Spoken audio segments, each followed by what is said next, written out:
فقال الله تعالى في القرآن الكريم وهو أصدق القائلين أعوذ بالله من الشيطان الرجيم بسم الله الرحمن الرحيم إن المتقين في جنة ونعيم. وقال النبي صلى الله عليه وسلم في الحديث ثلاث لا يدخل الجنة ولو صلى ولو صمى ولو حج وغيره. صدق الله العظيم وصدق النبي الكريم ونحن على ذلك من الشاهدين والشاكرين والحمد لله رب العالمين. اللهم رب اشرح لي صدري ويسر لي أمري واحلل عقدة من لساني يفقهوا قولي. وقل جاء الحق وزهق الباطل إن الباطل كان زهوقا. وقل جاء الحق وزهق الباطل إن الباطل كان زهوقا. وقل جاء الحق وزهق الباطل إن الباطل كان زهوقا. Takdim wa takriman Tuhan yang semulia-muliaji kepada kita bersama, yaitu khatib masjid yang sangat kita cintainya. Kemudian takdim wa takriman Tuhan kepada imam masjidnya. Kemudian takdim wa takriman Tuhan kepada Bandung kure-kure ulun Tuhan, abu-abu ulun Tuhan, walid-walid ulun Tuhan, abadi-abadi ulun Tuhan, baik itu pimpinan daya ataupun pimpinan malai pengajian ataupun pimpinan majlis-majlis ta'lim. Kemudian takdim penghormatan ulun Tuhan kepada Bandung, umisi ulun Tuhan, ada ulun Tuhan, seluruh jamaah Jumat yang dirahmati Allah Subhanahu wa taala. Hadirin sidang jamaah Jumat yang dirahmati Allah Subhanahu wa taala, di setiap khutbahnya Rasulullah sallallahu alaihi wasallam dan di setiap majelis-majelisnya Rasulullah sallallahu alaihi wasallam, Rasul selalu berpesan kepada kita hamba, Rasul selalu berpesan kepada kita umat. Pesan Rasulullah sallallahu alaihi wasallam, ittaqullah, takwa olehmu kepada Allah Subhanahu wa taala. Rasul berpesan kepada kita untuk niat takwa kepada Allah. Mudah-mudahan dengan sebab takwanya tahu kita kepada Allah Subhanahu wa taala, Allah ditempatkan kita dalam surganya Allah yang pangkat tinggi. Sebagaimana difirman oleh Allah Subhanahu wa taala, innal muttaqina fi jannatin wa na'im, bahwa orang-orang yang takwa, orang tersebut berada dalam surga dan nikmat-nikmatnya surga. Kemudian khatib pula sembari ditanya tadi iktikaf dalam masjid, khatib ingin mengajak ataupun khatib ingin mengulang satu kalimat ataupun satu perkataan Rasulullah sallallahu alaihi wasallam. Nabi mengatakan dalam sebuah hadis beliau yang mulia, benar Nabi, salasun la yadkhulul jannah walau shalla walau sama walau hajja wa ghairah. Tegah Nabi nan heboh golongan ataupun nan heboh bentuk manusia, walaupun manusianya juga la yadkhulul jannah, han pernah terutama dalam surga oleh Allah Subhanahu wa taala, walau shalla, walaupun manusianya yakin tak bagi sembahyang, walau sama, walaupun manusianya yakin tak bagi puasa, walau hajja, walaupun manusianya yakin tak bagi puasa wa ghairah, dan selain ibadat-ibadat yang lain. Dikata Allah Subhanahu wa taala hanya utama orang tersebut dalam surga. Maka golongan yang pertama dikatakan Nabi, rajulun la yu'addibu ibna, sidra orang agam yang hanya pernah diberi adab kepada anaknya orang agam. Ditanya na'an, yaitu amanah daripada Allah Subhanahu wa taala, tapi anak tersebut hantam pernah ditanya tapi adab kepada Allah Subhanahu wa taala. Kiban adab kepada Allah, hantam pernah ditanya kuno ilmu fardhu'ain kepada anak, hantam pernah ditanya kuno cara kata cara berubudiyah kepada Allah kepada anak. Coba kita bayangkan saatnya ditanya berada dalam masjid untuk melaksanakan sembahyang Jumat secara berjamaah. Empat posisi anak ditanya orangnya. Berkih anak ditanya berada dalam masjid sama-sama ditanya. Anak bertanya, "Puakah nariak?" Anak bertanya, "Puakah nari buat sembahyang?" Maka bertanya orangnya orang si tak enggan dalam memberi adab kepada anak. Yang pertama mengadab kepada Allah Subhanahu wa taala. Ditanya ulun si urangnya, hana berani ni tapoh anak, hana berani ni tadet anak. Karena anaknya hendak tim sembahyang, karena anaknya hendak tim dia. Maka mungkin kita nyukat lebih Allah Subhanahu wa taala dalam hati sikit kusut. Ditanya orangnya hana sadar abu. Ditanya orangnya diserang legok melalui dalam. Dirilah akidah anak ditanya. Dirilah akidah generasi ditanya. Khusus ditanya Aceh selama Mekah. Di Bantara dirilah. Di Bantara di perang ditanya. Seandainya di perang ditanya oleh Yahudi, lagi Israel perang Palestina mudah-mudah saja. Tapi orangnya Yahudi di perang ditanya Islam, khusus di Aceh diberilah generasi ditanya Aceh dirongrong melalui dalam. Iban makna ditambang dirongsong dari dalam dibit di Yahudi yaitu elektronik bermacam bagai. Coba tanya kalau dengan logika dan akal. Jamun awal-awal kuring dalai di TV. Duduk-duduk di tebit HP, duduk-duduk na HP ubut hak dalai dulu. Duduk-duduk di tebit HP re. Orang kata di tebit HP re itu TV dua. Maka kada dalai dengan HP re. Dengan HP re yang menangi. Pun di tebit jaringan lambat, duduk-duduk jamah agak cepat. Duduk-duduk percepatlah jaringan hingga dalam turun dia main HP. Orangnya katanya hana sadar yang misi Yahudi untuk dirilah akidah anak katanya, untuk dirilah generasi katanya. Coba katanya kalau jamun ingat ulun tua jamun banyak ulun tua. Ulun jamun pernah tidak menjudi. Orang tidak menjudi, tidak lampu musuh. Inan duduk muput itu main judi. Tidak kita lampu rabun inan duduk muput itu main judi. Yang jamun. Tapi orangnya aku, anik katanya orangnya di main judi, hana payah dan kita lampu musuh. Lam tambah ilmu jadi main judi asal nak pakai jaringan. Maka orangnya katanya hana sedang di dalam katanya melalui dalam. Yang kena pegang Allah Ta'ala hanya utama fidra'ul agam dalam surga. Walaupun orangnya yakin bak bersembahyang, yakin bak berpuasa, yakin bak haji, bahkan yakin bak buat ibadah-ibadah yang lain, menyebut agam tersebut la yu'addibu ibnah. Orangnya hendak pernah memberi adab kepada anaknya. Yang pertama. Adapun yang kedua dipegang Nabi, Allah akan pernah tamang surga kepada orang walaupun orang yang yakin tak beribadah, yakin tak bersembahyang, yaitu rajulun la yuhibbu ilma wa ahlah. Sidra ulul adam yang hanya cinta kepada ilmu dan tidak cinta kepada ahlinya ilmu. Menyatakan hanya cinta kepada ilmu, Allah Ta'ala akan pernah tamang bertanya dalam surga. Bahkan dia menyebab pengumuman masalah dunia dalam pengumuman katrok saja. Tapi menyebab pengumuman masalah akhirat, masalah makanan rohani, makanan jasmani kita cepat-cepat saja. Jadi pengumuman bantuan cukup cepat karena makanan jasmani. Tapi makanan roh, makanan dalam yaitu ilmu pengetahuan, pengumuman masalah, pengumuman masjid, balago nabir, majlis taklim hana pernah kerja, bahkan mendengar dan juga. Maka karena kita hana cinta kepada ilmu, kita hana cinta kepada ilmu, Allah Taala tidak akan pernah memasukkan kita ke dalam surga Allah. Yang pertama. Yang kedua hana cinta kepada kita kepada akhlak, kepada ahlinya ilmu, kepada empunyanya ilmu.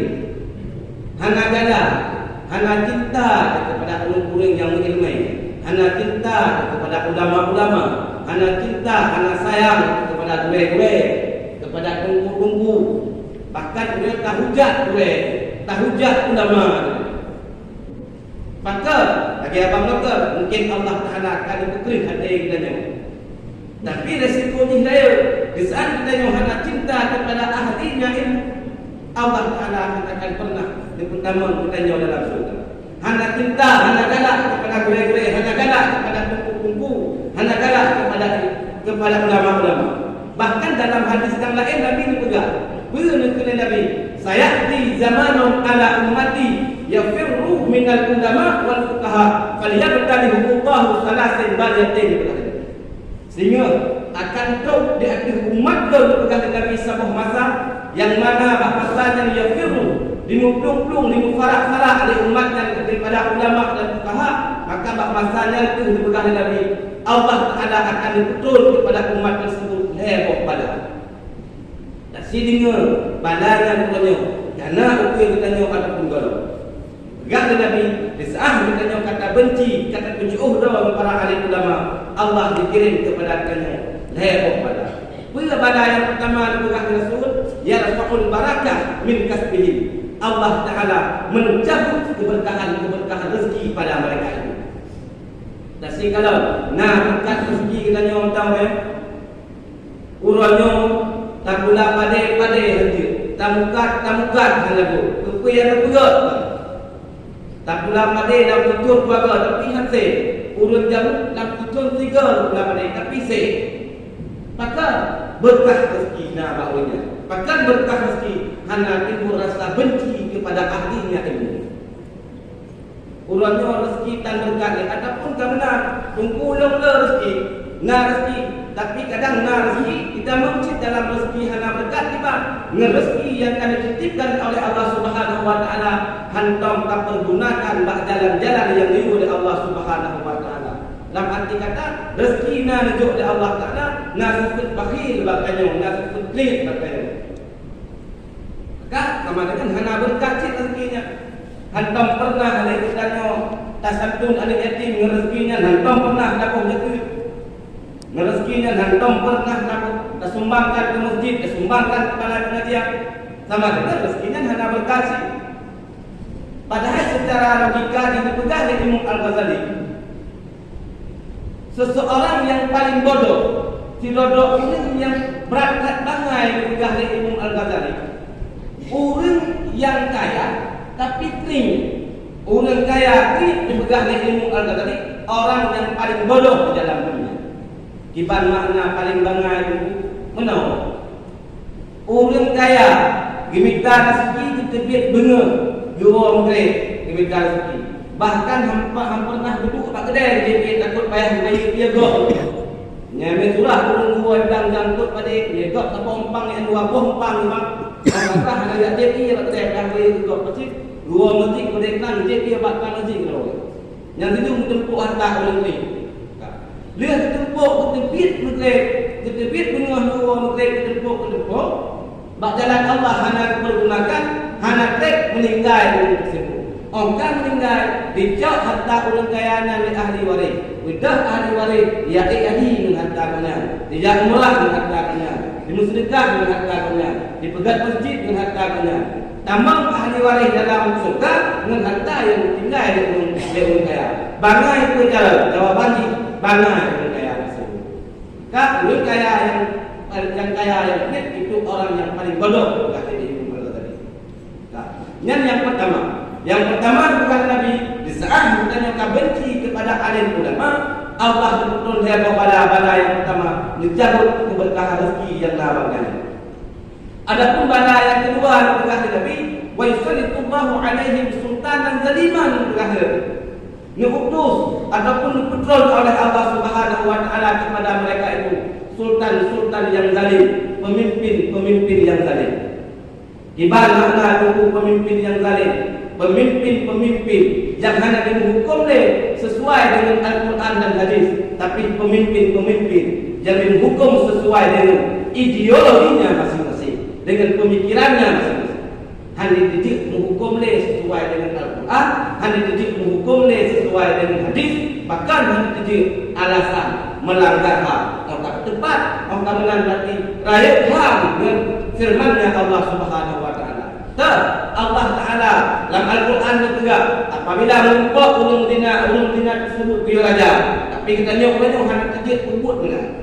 Allah Ta'ala juga didodok ulung dicok atago menempak ulung tuju atago Allah Ta'ala tegah diukuh jauh. Tapi pemimpin kita nyok hanya titik buat benar maka alasan melanggar hak. Sebut doji kan melanggar hak, maka le para alim ulama ni juga sehingga masa akhir zaman le Allah Subhanahu wa taala akan mentik sifat-sifat usul dalam hati-hati pemimpin. Ya. Maka takut sifat-sifat usul yang nampak pemimpin kita. Ya, gaduh turut-turut perkataan kau. Ya, gaya sahabat Al-Quran, gaya sahabat hadis. Hadirin prinsip ulun tuan muliakan. Yang kedua, adapun yang kena bukan Nabi di saat ditanya hana cinta dia kepada ahlinya ilmu, betul badai itu yakhruju min ad-dunya bi ghairi iman. Kita yang terjun dalam dunianya dengan selain iman. Na'udzubillah, summa na'udzubillah. Hadirin sidang jamaah Jumat yang dirahmati Allah Subhanahu wa taala. Yang kedua bukan Nabi Allah Taala hendak masuk surga silap kurir walaupun kurangnya yakin tak bak sembahyang walau sama yakin tak bak puasa walau hajjah yakin tak balik haji, yaitu kurir-kurir yang hendak cinta kepada ilmu dan kepada ahlinya ilmu. Adapun yang ketiga bukan dari Rasulullah sallallahu alaihi wasallam hendak masuk surga silap kurir, yaitu rajulun kana fi qalbi hasadun, ulil agam yang dalam hatinya ulil agam yaitu sifat hasad. Apabila kita punya sifat hasad dalam hati, Allah Taala akan pertama surga. Dah sifat hasad, sifat sifat hati, sifat yang haik kalau nikmat yang nampak iri, dengki, depa nak hati. Yang kita telah kabur. Maka hati bak tanpa cukup memang hatinya ubah segumpal daging di dalam, tapi bak tanpa hati cukup ya. Maka dalam hadis Nabi ini pegang, apabila sudah ulil kajroh hati, maka jrohlah jasad ulil tersebut. Apabila hajroh hati ulil tersebut, maka hajrohlah jasad ulil tersebut. Maka tergantung hati. Tapi orang kadang ditanya ulilnya, ditanya melamba-lamba yang hias dua, tapi hias dalam hana melamba-lamba. Hana melamba-lamba bak hias hati. Dalam hati nak penyakit hasad, dalam hati nak penyakit iri, dalam hati nak penyakit dengki. Maka akan timbullah ditanya hana condong kepada ilmu, hana condong kepada ahlinya ilmu, hana condong kepada ibadah. Maka asal usulnya karena hati kakil. Kadang-kadang kita ni sabah contoh lembu. Ditanya dalam rumah nak kupuh itu, nak katarai itu sebelum ni dalam rumah. Tak pilih itu betul benar. Orang ada kata pilih itu, cakap uli tirakwe musak dan tamang dalam kupuh.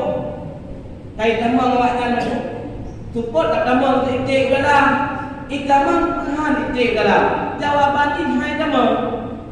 Bahkan hai tamang ku itik dalam pok musuh dalam tak musuh ji tirape dalam burwa dalam ulu dalam. Maka hai tamang lek menansik orang yang hati kita nyo. Bahkan hati kita nyo han tamang le ilmu. Bahkan hati kita nyo orang yang han galak le kepada ibadat. Han galak le kepada ahli-ahlinya ilmu. Karena dalam hati kita nyo musuh tu. Dalam hati kita nyonya sifat hasad, dalam hati kita nyonya sifat iri, dalam hati kita nyonya sifat dengki. Iri ke nikmat go, dengki juga. Maka gara-gara sifat yang tu, sifat haik kalau nikmat yang nampak go, gara-garanya tu kita nyonya timbullah perpecahan umat. Kamu pakai sampai sini kalau. Bahkan orang kadang-kadang sudah kata anak galak juga kamu pakai itu gara-gara kamu pakainya kamu boh bersilaturahmi dalam kampung nak dia boh kelompok dalam kampung kecamatan nak limang boh kelompok dalam kampung mungkin nak boh kelompok kamu pakai maka timbul je kamu boh bersilaturahmi ya kamu pakai hati pandang tu maka kamu pakai dalam kampung kamu pakai dalam sahabat daerah kamu boh bersilaturahmi bahayakan ganjarannya. Walaupun kita yakin baca ibadat, bahkan ahli ilmu sekalipun, bahkan ulama besar sekalipun, akan pernah damang surga apabila ilmunya negoh dan tolaknya. Sabuh cerita dalam kitab Irsyadul Ibad, kejadian di masa Syekh Ibnu Hajar Al-Asqalani. Si dua orang kaya, Sidra orang kaya dijak Mekah dijak kubur rukun haji. Ngemeh dua boh koper peng dekat ngemeh dua boh koper. Terus ke Mekah susah orang kaya ni. Nyolok penjak kubur rukun haji 4 don kubah peng. Makai tayang le sidra orang pakai susah juga. Menau lontok dari kampung kena lonjak kubur rukun haji. Maka nak lon mepeng dua tak susah nampak kubah. Bek susah menjauh dunia. Ino di Mekah nasidra alim ulama, nasidra ahli ibadat, dikenal amanah satu kota Mekah beliau. Bakatnya di Bahrain, ubena harta titipan bakatnya, bakatnya dikenal amanah pasal kota Mekah. Maka mudahlah orang kaya kibah dah bakul yang dikenal amanah, bak ahli ibadahnya, buah bakul. Berangkat orang kaya jak kubur rukun haji selama 7 tahun. Lagi kubur haji selama 7 tahun. Bedah orang kaya tu kena jawab kampung. Segalanya orang kampung ngepiyo bak rumah syekh kan, bak rumah ulama besar yang dikenal amanah pasal tu kota Mekah. Ya jauh harta. Terus kedih tok dia salam assalamualaikum. Dia jawab waalaikumsalam. Oh dia jawab ternyata bukan di syekhnya yang terbit tapi anak syekhnya yang terbit. Lekun dia orang kaya lon iaitu orang kaya yang nak titip pen dua buah koper berusaha pak ayah kata nyolong kena unang kau kena jatuh lemah. Dijawab dia anaknya, wahai orang kaya, ayah lu dek orang kemudian kau ditinggal dengan dek orang kemudian kau meninggal dengan. Maka ubena harta titipan kau, jangankan harta don, harta orang lain hana lu tepat perlu oleh ayah. Mususah orang kaya ni. Tinggal susah-susahnya merebak tidak orang kaya pakai susah dekat. Menau rasa rejak di kampung kuno rejak kubur haji dan kebampeng bak sidok alim ulama besar ahli ilmu dikenal amanah masa pertama kah. Tapi orang nyokok yang kenali dan anak yang hendak tepat di kebampeng tu. Dijawab dia punya, oh yang permasalahan baik susah. Bahkan baik susah. Allah Ta'ala dalam dunia ni Allah menciptakan 2 bohmu. Yang pertama bi'ir Zamzam yang Nabi Mekah, yang kedua bi'ir Burhud yang Nabi Yaman. Lamun Zamzam yang Nabi Mekah Allah Ta'ala inan kudu bena roh arwah yang meninggal dalam keadaan husnul khatimah. Terus inan lamun Zamzam. Maka menyebab roh kubah pengen sidro alim ulama ahli ilmu dikenal amanah pasal pertama berarti roh arwahnya pasti lamun Zamzam. Nejak untuk pukul 12 malam lebih saja pasti kita bus. Senang wilayah orang kaya. Bedahlah orang kaya ni pukul 12 malam. Nejak bangun Zamzam. Terus bangun Zamzam lebih saja assalamualaikum ya fulan bin fulan. Sehingga dia ke lebih saja meninggal bangun lebih saja terus pak tubuh dia. Hana dia jauh. Bedahlah orang kaya ni jak orang yang nampak dah lalu. Persit pegah dia tahu ni. Roh bernyana namun Zamzam berkelam dari pohon badah hingga supoh lebih bisa dengan hanam seorang bersekelah pun dia jawab darinya orang kemenang berarti na'udzubillah summa na'udzubillah ni roh bernyana namun Zamzam otomatis berarti roh bernyana dalam menburhu yang nadiamah. Maka bedahlah orang kaya itu jak tak menburhu lam menburhunya iaitu nanti ina roh-roh arwah yang roh-roh arwah yang mati subul khatimah roh akhir. Inna lam menburhu yang nayaman itu. Bedahlah orang kaya bejak menburhu. Terus kena lebih saja. Sehingga bisa dia langsung jawab assalamualaikum ya fulan bin fulan. Langsung berjawab waalaikumsalam.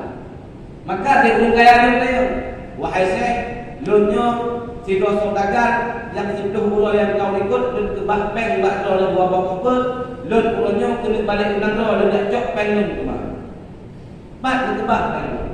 Dijawab oleh syekhnya, wahai orang kaya, nek tolong tutup sian amanah lun bak anu lun ubena titipan gok yang dititip bak lun, baik harta-harta dan harta-harta orang lain.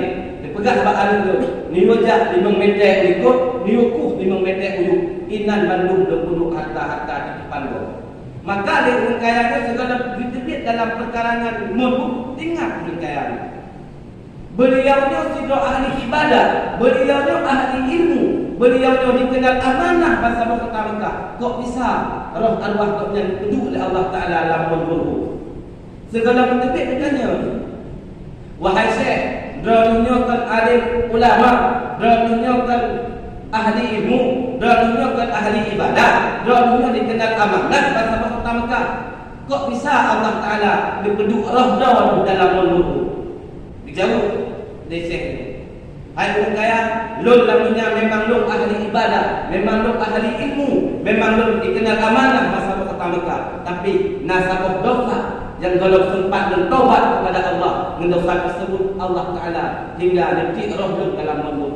Berdosa ni mah lun nasibah adik inang dijauh kaya. Lun nasibah adik yang ini, lek adik lun sabe-sabe dengan kebak lun, sehingga gara-gara dengan kebak lun benci ke adik lun berburuk hati ke adik lun kohlah silaturahmi dengan adik lun hingga meninggal dalam tempat bertaubat akan sebab dosa nanti Allah Ta'ala dibunuh roh lun dalam mulut. Na'udzubillah summa na'udzubillah. Yang kena juga baik buruk hati, baik nasib hasad, baik gara-gara sifat yang buruk dalam hati kita ni kamu pakai saling berdoa. Hadirin sidang jamaah Jumat yang dirahmati Allah Subhanahu wa taala. Mudah-mudahan dari kita kita jaga heboh sifatnya, dari kita termasuk kurang-kurang yang ada pada alim-alim kita dari kita termasuk kurang-kurang yang cinta kepada ilmu dan ahli ilmu, dari kita juga kurang-kurang yang jauh dari penyakit hasad dan penyakit hati yang lain. Mudah-mudahan dengan heboh pada ibadahnya, insya-Allah Allah Ta'ala akan ditamamkannya dalam surganya Allah yang pangkat tinggi. Amin ya Rabb.